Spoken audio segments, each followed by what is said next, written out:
여러분 반갑습니다.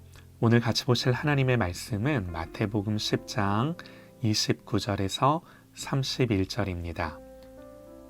참새 2마리가 한 아사리온에 팔리지 않느냐? 그러나 너희 아버지께서 허락하지 아니하시면 그 하나도 땅에 떨어지지 아니하리라. 너희에게는 머리털까지 다 세신 바 되었나니 두려워하지 말라. 너희는 많은 참새보다 귀하니라. 아멘. 기독교 강요 21번째 묵상 1권 17장입니다.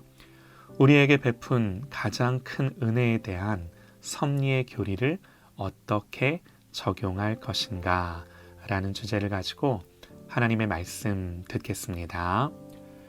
이번 장은요, 섭리를 어떻게 더 깊이 이해할 것인가에 대한 칼빈의 설명인데요. 이렇게 시작을 합니다. 하나님의 자애로운 사랑과 자비 혹은 엄격하신 공의가 종종 섭리의 전 과정에서 뚜렷이 나타나고 있음에도 불구하고 때로는 모든 사건의 원인이 감추어져 있다. 무슨 말인가요? 성경을 예로 들어보면요. 요한복음 9장을 보면 나면서부터 소경된 자의 이야기가 나옵니다. 제자들이 저 사람이 소경으로 태어난 것이 누구의 죄 때문입니까? 묻죠. 예수님은요. 이 사람이나 그 부모의 죄로 인한 것이 아니라 그에게서 하나님이 하시는 일을 나타내고자 하심이라 대답을 하십니다. 그러나 이 사람이 나기도 전에 소경으로 계획되어 지금까지 앞을 보지 못하고 살아간 불행에 대해서는 어떻게 이해할 수 있을까요? 그러니까 이 구절만 보고 우리가 이런 질문을 할 수가 있는 거예요. 이런 질문 앞에서 여러분 우리의 이성이 이걸 쉽게 납득할 수 있나요? 여기서 불행이 출생에 앞선다고 한다면 그건 무죄한 사람을 고통스럽게 하는 거 아니냐고 우리의 본성은 그렇게 따져 물을 것입니다. 또 그렇게 생각하는 건 하나님을 무자비하신 분으로 만드는 게 아니냐고 반문할 수 있는 거죠. 그러나 여러분 주님은 분명히 대답을 하셨습니다. 이 사람이나 그 부모의 죄로 인한 것이 아니라 그에게서 하나님이 하시는 일을 나타내고자 하심이라. 여러분 우리가 인정해야 되는 게 뭐냐면요. 예수님의 짤막한 대답입니다. 그러나 사실 우리는 하나님의 하시는 일을 전부 다 볼 수 있다거나 전부 이해한다고 할 수 없는 거죠. 우리가 주님의 이 말씀을 통해 이 사건의 전모를 다 파악할 수 있다는 교만을 버려야 하는 거죠. 다만 한 가지 분명한 건요. 우리가 믿음으로 이 사건을 통찰하면 지금까지 반평생을 소경으로 살아온 인생이라 할지라도 그것이 어떤 죄의 결과나 그저 저주로 끝나는 것이 아니라 그 속에서 하나님의 영광을 볼 수 있음을 주님이 말씀하시는 거예요. 우리는 이 사건의 전부를 다 알지 못합니다. 보이는 것이 전부일 수는 없는 거죠. 그래서 칼빈은 말합니다. 짙은 구름이 하늘을 덮으며 어두워지고 심한 폭풍우가 일어날 때 침침한 안개가 우리의 눈앞을 가리고 천둥이 귀를 때릴 때 공포로 우리의 모든 감각이 마비되기 때문에 모든 사물이 우리에게는 혼란해지고 뒤엉킨 것처럼 보인다. 그러나 그러는 동안에도 높은 하늘은 여전히 평온하고 청명하다. 그러므로 세계의 이 혼란한 상태가 우리의 판단력을 빼앗는 동안에도 하나님께서는 공의와 지혜의 순수한 빛으로 모든 소동을 가장 잘 고안된 질서로 조정하심으로써 통제하시며 그들을 바른 목적으로 향하게 하신다고 우리는 추론하지 않으면 안 된다. 그리고 확실히 이 점에 있어서 많은 사람이 방자하게 하나님의 일에 대하여 해명을 요구하고 그의 은밀한 계획을 조사하여 알지 못하는 미지의 사실에 대하여는 죽을 인간의 행동에 대해서보다 더 경솔한 판단을 내리고 있으니 참으로 어리석다고 하지 않을 수 없다. 지금 우리 눈앞에서는 폭풍이 치고 바람이 불어도 칼빈의 말처럼 높은 하늘은 여전히 고요하고 청명하죠. 신명기에서요, 모세는 지금까지 이스라엘 백성을 인도해 오신 하나님의 섭리와 주권에 대해 이렇게 말합니다. 감추어진 일은 우리 하나님 여호와께 속하였거니와 나타난 일은 영원히 우리와 우리 자손에게 속하였나니 이는 우리에게 이 율법의 모든 말씀을 행하게 하심이라. 감추어진 일이 뭔가요? 하나님의 섭리와 경륜입니다. 40년 광야 생활을 하면서 얼마나 많은 일들이 있었겠습니까? 그 많은 우여곡절 끝에 결국에는 지금 가나안을 목전에 두고 있는 거죠. 그래서 돌아보니 하나님이 인도하시고 이끌어 오신 게 분명한데 때로는 깨닫지 못했고 보지 못했고 그 하나님의 섭리는 감추어져 다 헤아리지 못한다는 거죠. 그건 지금도 그렇다라는 거예요. 그래서 감추어진 일입니다.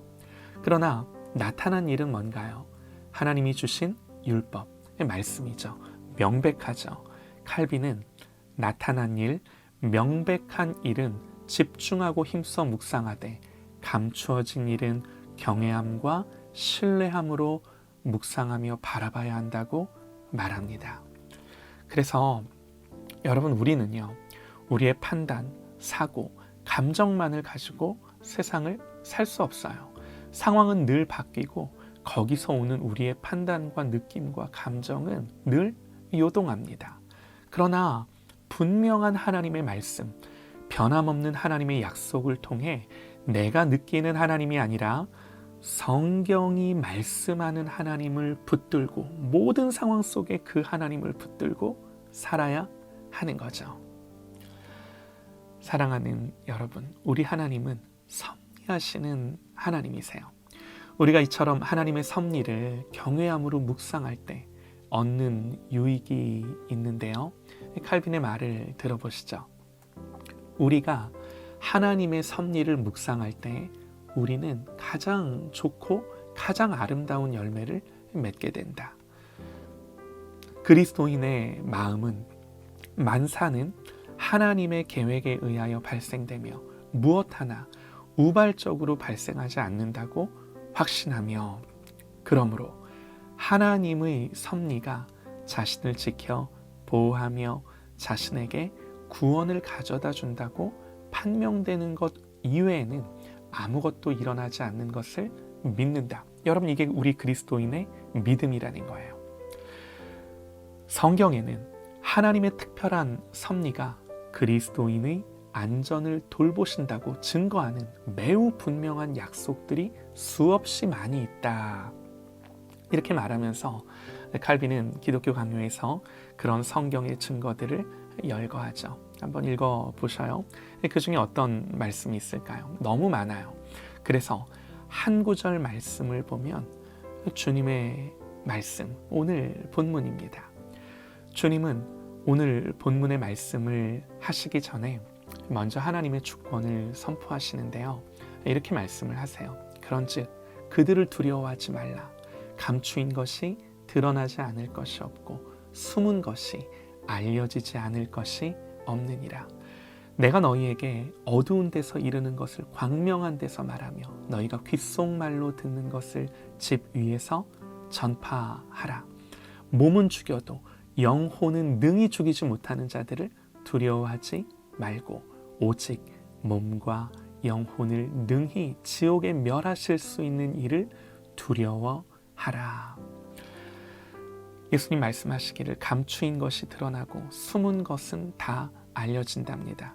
이게 무슨 말이죠? 하나님이 모든 시시비비를 가리고 공정하게 재판하시고 심판하신다는 하신다는 거죠. 그렇게 하나님의 심판을 말씀하시면서 주님이 하신 말씀이 오늘 말씀이에요. 참새 2마리가 한 아사리온에 팔리지 않느냐. 그러나 너희 아버지께서 허락하지 아니하시면 그 하나도 땅에 떨어지지 아니하리라. 하나님의 주권과 통치의 모든 것이 있는 거예요. 너희에게는 머리털까지 다 세신 바 되었나니 두려워하지 말라. 너희는 많은 참새보다 귀하니라. 하나님이 자기 자녀들을 어떻게 생각하시며 어떻게 돌보시는지를 분명하게 말씀하시는 거죠.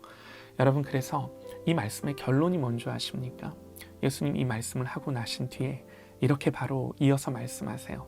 그러므로 얘들아, 누구든지 사람 앞에서 나를 시인하면 나도 하늘에 계신 내 아버지 앞에서 그를 시인할 것이요, 누구든지 사람 앞에서 나를 부인하면 나도 하늘에 계신 내 아버지 앞에서 그를 부인하리라. 여러분, 무슨 말인가요? 이 말이 단순히 전도해라 그런 말인가요? 아니요. 전도를 넘어 그야말로 우리의 모든 삶을 통해 하나님의 섭리와 주권을 인정하고 사람 앞에서 그런 하나님을 인정하고 시인하는 삶을 살라는 거예요. 여러분, 하나님의 통치와 주권과 섭리를 인정하고 시인한다라는 게 무엇이겠습니까? 기쁨입니다. 우리가 정말 기쁘게 사는 거예요. 또 담대함입니다. 우리가 어떤 상황을 만나도 하나님을 믿는 믿음으로 담대하게 그 모든 상황을 이기는 거예요. 또 뭐가 있을까요? 감사해요. 감사하며 사는 거예요. 또 뭐가 있을까요? 자녀됨의 확신이에요. 사랑하는 여러분, 오늘도 이 하나님의 섭리와 주권과 통치를 바라보며 기쁨과 담대함과 감사와 자녀됨의 확신으로 사는 그런 저와 여러분 되시기를 간절히 소망합니다.